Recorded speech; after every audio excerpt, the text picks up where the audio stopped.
تو اب جو سوچتا ہے وہ بندہ تو عام سوچنا نہیں ہوتا ہے، وہ جو دیکھتا ہے تو عام لوگوں جیسا دیکھنا نہیں ہوتا ہے، وہ جو سنتا ہے تو عام لوگوں جیسا سننا نہیں ہوتا ہے۔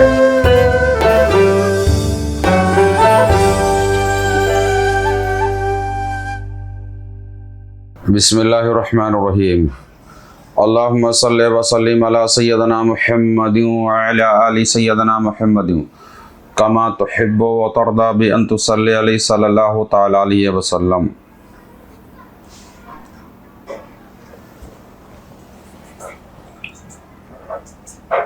سالک اس عالم سے اس عالم میں کب اور کیسے داخل ہوتا ہے؟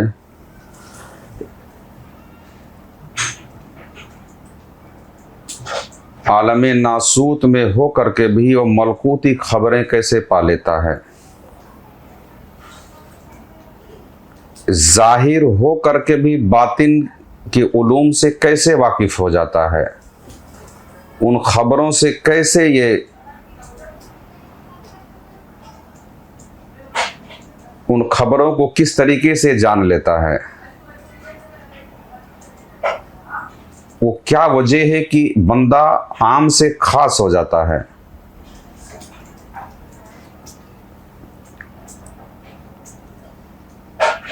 عام لوگوں کی طرح بظاہر نظر آنے والا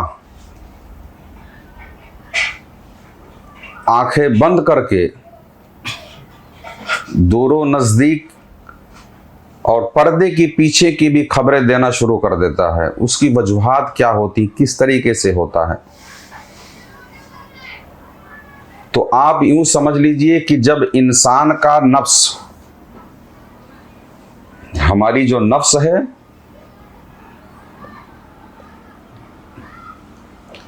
تنقیہ باطن یعنی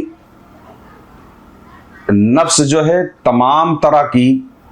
اپنی برائیوں اور مذموم صفات سے جب اس کو تنقیہ حاصل ہو جاتا ہے، جب انسان کا نفس تنقیہ باطن کر لیتا ہے، یعنی نفس کی مکمل صفائی وہ ہو جاتی ہے، 100% تو نہیں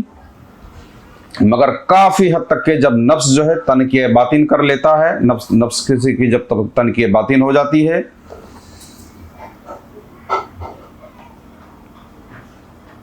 یعنی مکمل جو ہے اپنی یہ آلودگی اور آلائش سے جب یہ پاکیزگی کافی حد تک کہ حاصل کر لیتا ہے نفس، ہم جب یوں سمجھ لیجئے کہ جب ہم اپنے نفس کو زیادہ تر اس کی آلودگی اور آلائش اور گندگی اور کثافت، اس کی مذموم اور مکروہ حرکتوں سے جب ہم اس کو دور کرنے میں کامیاب ہو جاتے ہیں اور محسوسات و مالوفات کی خواہش سے نکل کر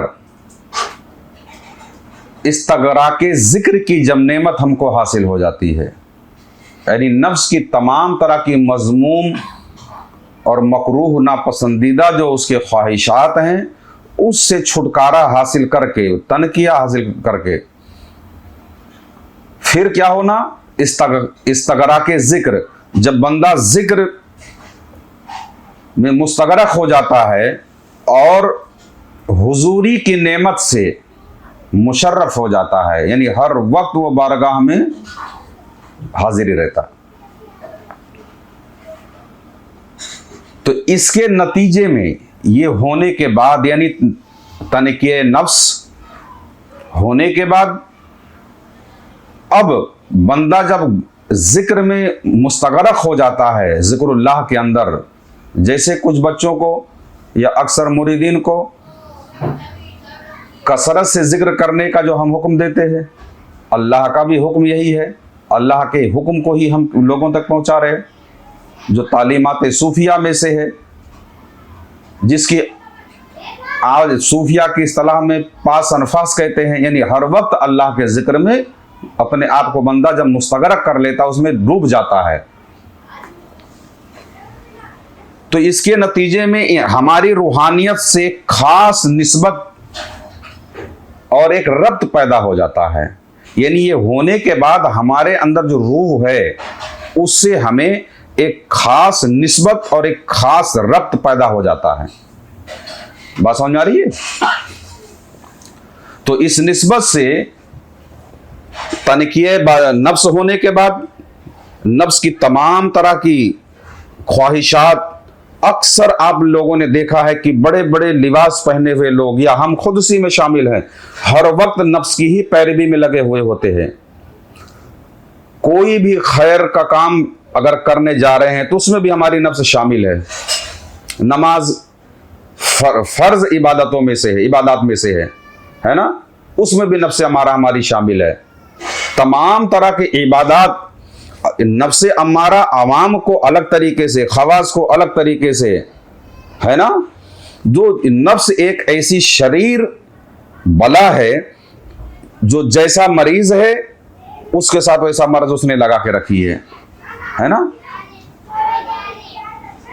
کہتے نفس بدکار نے دل پر وہ قیامت توڑی، عمل خیر کیا تو بھی چھپانے نہ دیا.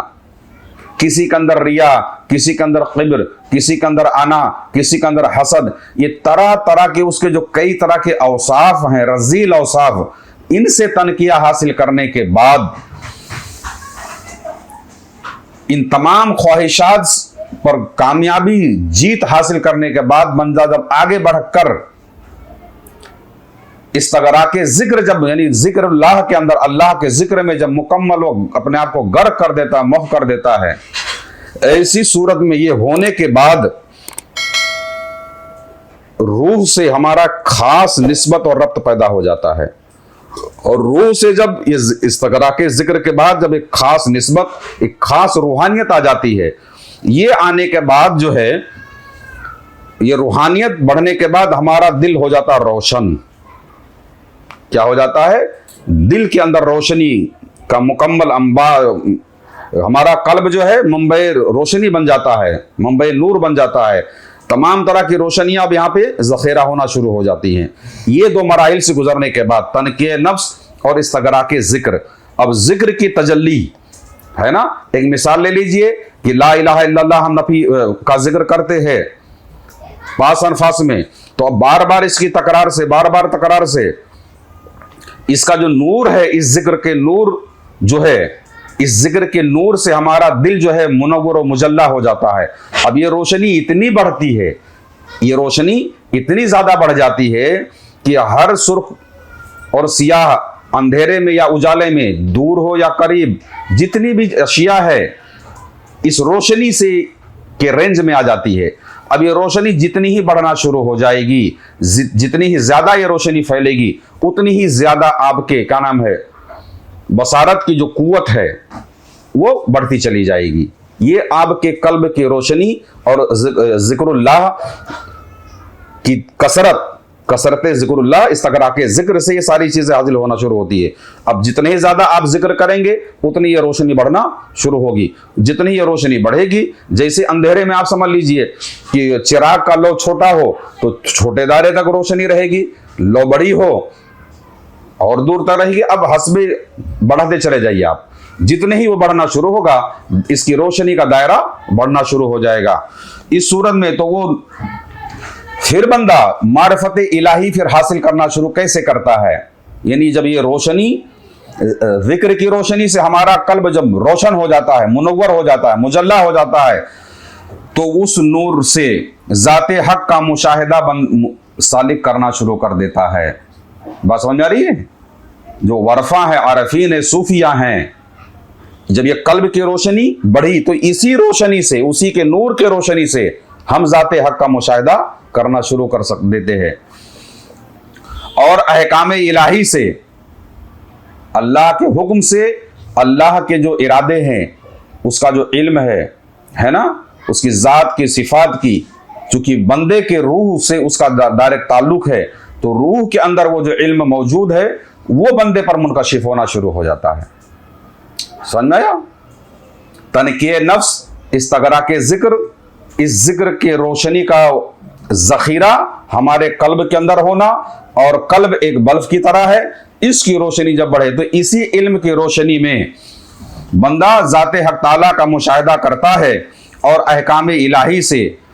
اللہ کی مرضی سے، اللہ تبارک و تعالی کی جو علم ہے اس کی اطلاع اس کو ملنا شروع ہو جاتی ہے، یہ اسے مطلع ہونا شروع ہو جاتا ہے۔ پھر وہ نور اس کی بصیرت اور بصارت میں بھی آ جاتا ہے۔ اب یہ نور اور جب بڑھتا ہے تو اس کی بصیرت اور بصارت دونوں میں یہ نور ظاہر ہونا شروع ہو جاتا ہے، جس کی وجہ سے وہ اپنے ظاہری اعضاء سے عوامل غیب کو، جو تمام عوامل، تمام عالم غیب کے اندر جو بھی تمام چیزیں موجود ہیں ان سب کا مشاہدہ کرنا شروع کر دیتا ہے۔ بات سمجھ آ رہی ہے؟ یہ روشنی بڑھنے کے بعد تزکیہ نفس، استغراق ذکر، ذکر کی روشنی کا ذخیرہ قلب کے اندر ہونا، اس قلب کی روشنی سے اللہ تبارک و تعالیٰ کی معرفت اور مشاہدہ، اس کی معرفت اور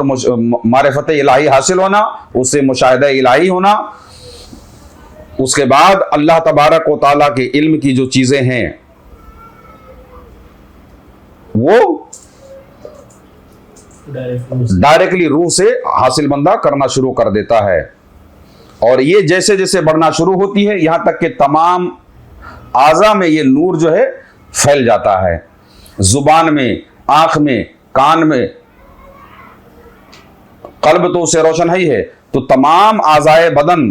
اس سے منور و مجلہ ہو جاتے ہیں۔ تو اب جو سوچتا ہے وہ بندہ تو عام سوچنا نہیں ہوتا ہے، وہ جو دیکھتا ہے تو عام لوگوں جیسا دیکھنا نہیں ہوتا ہے، وہ جو سنتا ہے تو عام لوگوں جیسا سننا نہیں ہوتا ہے۔ جب وہ دیکھتا ہے تو ہزاروں میل کی دوریاں بھی دیکھ لیتا ہے، جب وہ سنتا ہے تو ہزار پردے کی چیزیں بھی سن لیتا ہے۔ جب ریاضات کی ان منزلوں سے بندہ گزرنے کے بعد، اپنے نفس کی پاکیزگی حاصل کرنے کے بعد، جب روشنی کا ذخیرہ اس کے قلب میں بڑھ جاتا ہے اور اسی روشنی سے ذات حق کا مشاہدہ اور اس کے علم کا فیض اس کے قلب پر ظاہر ہونا شروع ہو جاتا ہے، جس سے اس کے اوپر تمام عالم روشن ہو جاتے ہیں۔ یہی وہ چیزیں ہیں، یہی وہ طریقے ہیں جن پر صوفیاء اور اولیاء کا عمل رہا ہے، جس کی وجہ سے وہ زمین پر بیٹھ کر کے بھی بہت آگے اور اوپر کی باتیں انہوں نے بتائی، اپنے قریب اور دور تمام چیزوں کو انہوں نے مشاہدہ کیا۔ اللہ تبارک و تعالیٰ کی بارگاہ میں دعا ہے مولا کریم اپنے ذکر میں مستغرق رہنے اور فضل رہنے کی توفیق عطا فرمائے، اور تمام طرح کے ہمارے نفس کی رذالت کو اپنے حبیب صلی اللہ تعالیٰ علیہ وسلم کے طفیل دور فرمائے، اور پاکیزی نفس عطا فرمائے۔ آمین ثم آمین برحمتک یا ارحم الراحمین۔ اگر آپ بھی کچھ روحانی خدمت کرنا چاہتے ہیں تو اس چینل کو سبسکرائب کریں اور اس کا لنک بھی شیئر کریں۔